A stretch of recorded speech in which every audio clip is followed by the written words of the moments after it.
Boker Tov. Boker Tov. Alors, Parashat Balak, une paracha qui nous interpelle. Il y a dans cette paracha 4 parties, 4 sujets dans la paracha. Le premier sujet, c'est comment Akadosh Baruch Hu essaye de sauver Balak, de sauver Bilam. Vraiment, c'était un prophète des nations et Akadosh Baruch Hu, à travers lui, a voulu montrer combien il est attaché à son peuple, au clan d'Israël. Et il y a tout ce déroulement où Bilam, il veut aller maudire un peuple alors qu'il est prophète. Et il essaye de convaincre Akadosh Baruch Hu. Et on dit, dans le chemin où l'homme choisit d'aller, c'est là-bas où on le laisse aller. On le laisse aller dans ce chemin. Et malgré tout, on essaye de temps en temps de le sauver. Et avec l'ânesse qui a embêté Bilam 3 fois, et que finalement elle a fini par ouvrir sa bouche et par reprocher, tu connais l'histoire de l'ânesse, elle a reproché à Ben Hashmashot. On a une deuxième partie où on voit Bilam qui essaye de maudire et il n'arrive pas, et là il nous fait 3 brachot exceptionnels.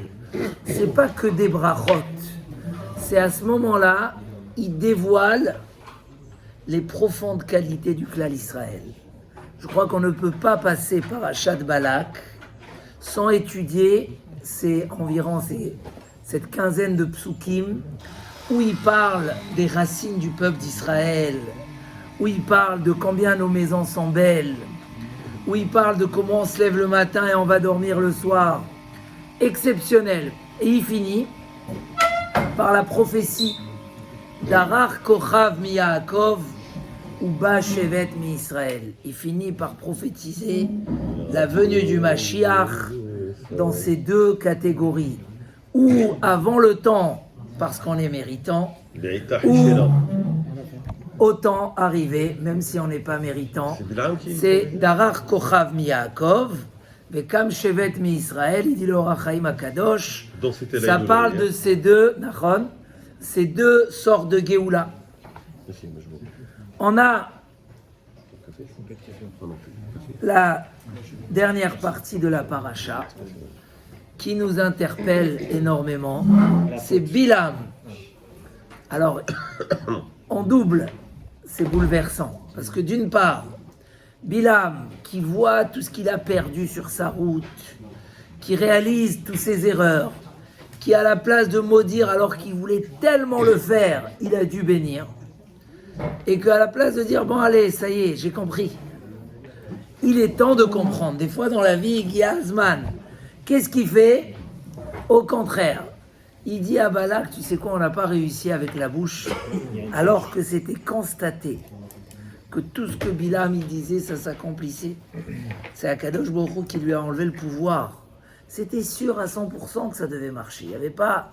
Akadosh Baruch Hu lui a enlevé le pouvoir. C'est le moment où Hachem s'énerve. Et malgré tout, il continue à donner des mauvais conseils. Et il dit à Balak, tu sais quoi, Dieu il n'aime pas les mœurs. Tu vas les faire fauter dans les mœurs et tu vas réussir. Et malheureusement, ça marche en partie. Et là, c'est la dernière partie de la paracha où les Bnei Israël, ils fautent une partie du clan Israël et il y a une épidémie une très forte épidémie qui fait que 24 000 du clan Israël sont morts dans cette épidémie. Ça, c'est un petit peu la découpe de la paracha qui mérite et qui nécessite, Be'ezrat Hashem, une belle étude. Même celui qui ne fait pas toutes les semaines la paracha, je vous dis, cette semaine, c'est comme un livre indépendant avec énormément de moussard sur notre chemin de vie. D'après la Kabbalah, c'est lié, que c'était le Gilgoul et qu'ils sont venus réparer, qu'ils n'ont pas réussi. Et voilà, c'est d'après la Kabbalah, c'est marqué, c'est le même nombre, que c'était un tikkun, une réparation. Voilà, Moab, c'est 49, c'était dans les 49 jours du Homer. Il y a dans ça un grand truc. Ok. Al-Kol Panim, les Mefarshim essayent de comprendre comment c'est possible. Comment c'est possible, cette méchanceté de Bilam? Comment un homme il peut être tellement baigné dans les mauvais caractères, dans les mauvaises midotes? Avraham Vital, il dit que la Torah n'a pas parlé des midotes, même si elle nous a interdit certaines choses qui sont liées aux midotes, aux mauvais caractères, parce que les midotes, il faut les travailler encore avant la Torah. Avant de commencer, la Torah ne peut pas s'imprégner en toi si tu n'as pas réparé tes midotes. Mais c'est quand même un exemple très fort, où peut-être il sort de l'ordinaire, de voir un grand homme, qui, comme ça, il veut, et il réessaye, et il a des messages du ciel. Et les messages, comme il dit Rashi, on avait pitié de lui, on ne voulait pas qu'il se perde. Et quand il a fini, il n'a pas réussi, c'est marqué qu'il a crié à voix haute. Et il a dit, Ramaïti, j'étais un homme très élevé, Vehoridani Balak. Balak, il m'a tout fait perdre. Il a vu que Gamarnou. C'est marqué dans les Sfarim que le début de la paracha, c'était par prophétie. La fin de la paracha, c'était par sorcellerie.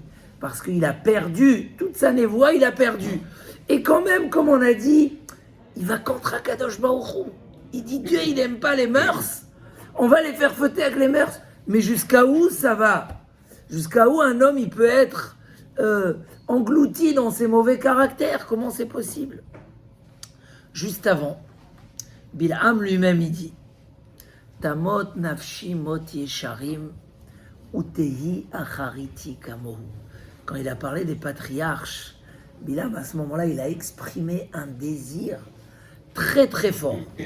Tamot nafshi mot yesharim. Je veux mourir comme Avraham, Yitzhak, Yaakov, Moshe et Aaron. J'ai envie. Utei achariti kamou. Je souhaite un monde futur, un olam haba, comme eux. Mais malheureusement, il n'aura pas ce cadeau. Comment c'est possible de comprendre toutes les vérités et de les désirer très fort et de comprendre le plaisir qu'il y a par derrière et d'une autre part, faire exactement le contraire? Comment on peut comprendre une chose pareille? C'est d'avar gadol meod. Et là, on a la Mishnah dans Pirkei Avot qui nous dit comme ça, Shlosha dvarim, tout celui qui a ces trois choses, mitalmidav shel Avraham Avinu, il fait partie des élèves d'Avraham Avinu. Ou Shlosha dvarim, celui qui a l'inverse de ces trois choses, mitalmidav shel Bilam Arasha, c'est des élèves de Bilam Arasha. Et donc là, on va arriver à cette notion qu'on appelle Shvirat Amidot, casser ses caractères, que dit le Gaon de Vilna, que tout ce que l'homme est venu sur terre, c'est pour casser les midotes qu'il n'a pas encore cassées. Et que ça vaut la peine qu'un homme y vive une vie entière pour apprendre à casser une mida. Et là, ce sujet-là peut nous surprendre d'une manière incroyable. Un homme qui va travailler sur une mida, qui va essayer de la travailler, de la casser, alors il peut voir des merveilles, comment un homme peut se renverser du plus mauvais au plus bon. Et ça, c'est constaté.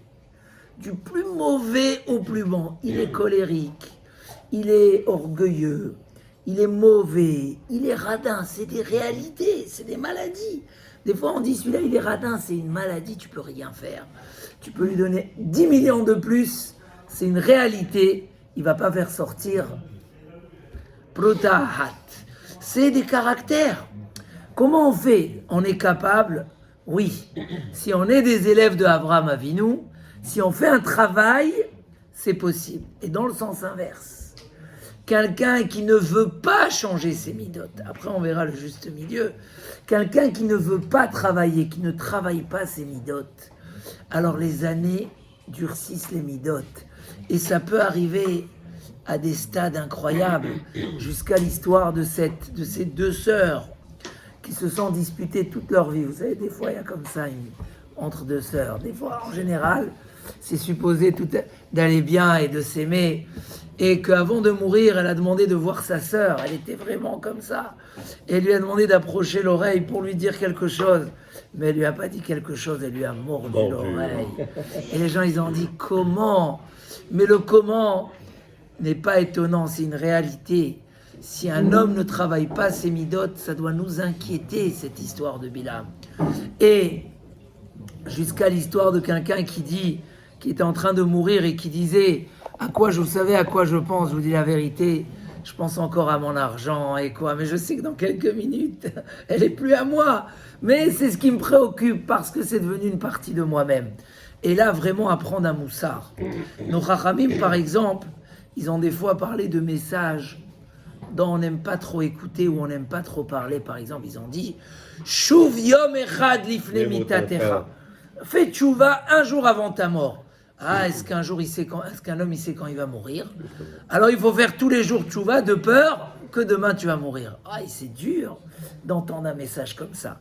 En France, moi j'ai appris dans les cours, tu parles pas de Yom HaMavet, c'est pas dans les... Il faut leur dire que tout va bien. Tout va Et bien. tu es là pour 800 ans.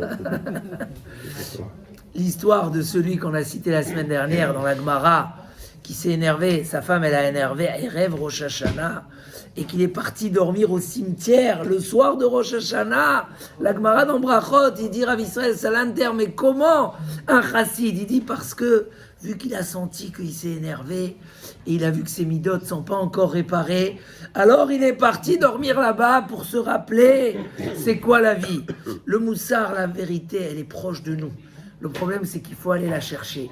Et il nous dit Rabbeinu Yona, Imlo yeorer Adam et atzmo, si un homme ne se réveille pas lui-même à réaliser certaines choses, ma yoiluhu amusarim, qu'est-ce que ça va servir le moussard? J'ai connu quelqu'un au Beth Midrash, un jour il s'est disputé avec sa femme, un Shabbat, et il était 100% fautif. Il me l'a dit, mais dimanche il voulait déjà divorcer. Je dis, mais c'est toi qui es fautif, tu es d'accord à 100%. Hein, l'alcool, le Shabbat, etc. Faut... Et, non, la colère, ça y est, c'est fini. Bon, Hachem, puisqu'il écoute beaucoup de shiurim de Moussard, ça a pris quelques jours pour se calmer, il s'est calmé, et tout est revenu au normal. Mais des fois, quelqu'un qui peut être calme, qui peut avoir un super shalom bayit pendant des mois et des semaines, du jour au lendemain, tu dis, Makara, qu'est-ce qui s'est passé? Les midotes, ça se travaille. Ça se travaille. Dans la chose où tu sens que tu es touché, alors il y a les deux solutions. Il y a le côté ayuni et le côté actif. Le côté ayuni, c'est étudier du moussard sur ce sujet-là. Si tu es nerveux, tu ouvres le Orchot Tzadikim sur la colère et tu répètes comme ça tous les jours ou plusieurs fois par semaine. Tu répètes Kol HaKoes, Kol Mine Geinam Shol Timbo.